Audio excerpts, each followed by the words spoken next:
அடுத்தது நீத்தார் பெருமை. நீத்தார் பெருமைனா என்ன சார்? கடவுள் வாழ்த்து, வான் சிறப்பு, நீத்தார் பெருமை, அப்புறம் அரண் வலியுறுத்தல்.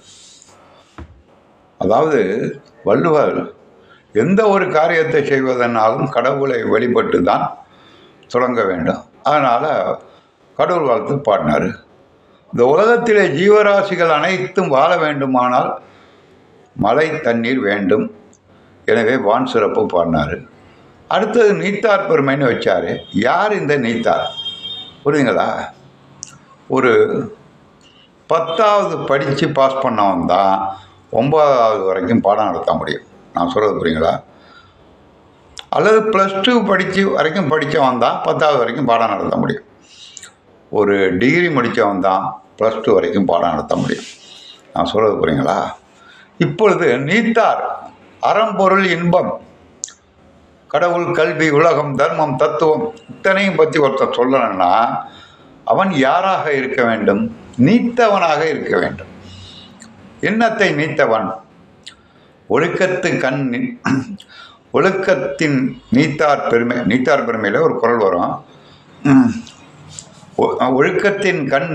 ஒழுக்கத்தின் நீத்தார் பெருமை, விழுப்பத்தின் வேண்டும் பணிவல் துணைவன் ஒன்று.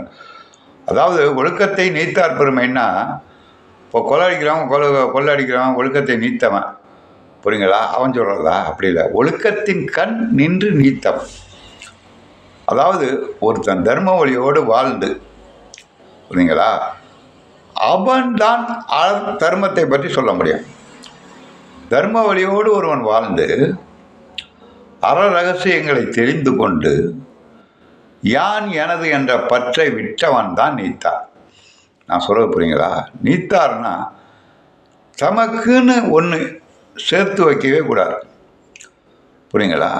இறைவனடி சேர்பவன், யான் எனது என்ற பற்றை விட்டவன், புரியுங்களா? அறம்பொருள் இன்பம் வீடு முதலியவற்றை பற்றி தெரிந்தவன், அவன்தான் முற்றும் துறந்த முனிவர்.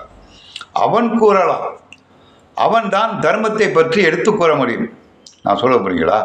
தர்மத்தை யார் கூறுறதுன்னா, இப்போ எப்படி டிகிரி முடித்தவன் +2 வரைக்கும் பாடம் நடத்தலாமோ, +2 முடித்தவன் 10வது வரைக்கும் பாடம் எடுக்கலாமோ, வாழ்க்கையின் எல்லையை தொட்டவன், அறிவின் எல்லையை தொட்டவன், அறம்பொருள் இன்பத்தை பற்றி தெரிந்தவன், யான் எனது என்ற பற்றை விட்டவன், இவன்தான் அறத்தை பற்றி கூற முடியும்.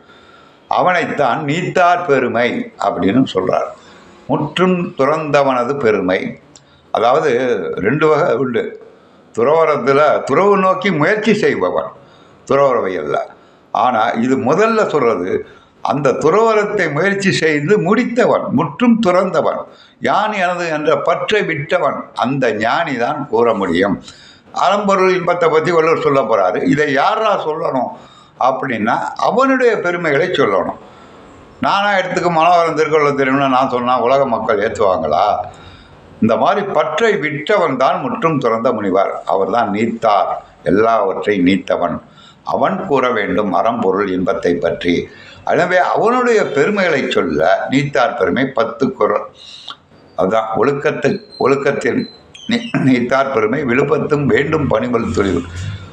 ஒருவன் ஒழுக்கத்தோடு வாழ்ந்து அறத்தோடு வாழ்ந்து என்ன அவன் கூறலாம்.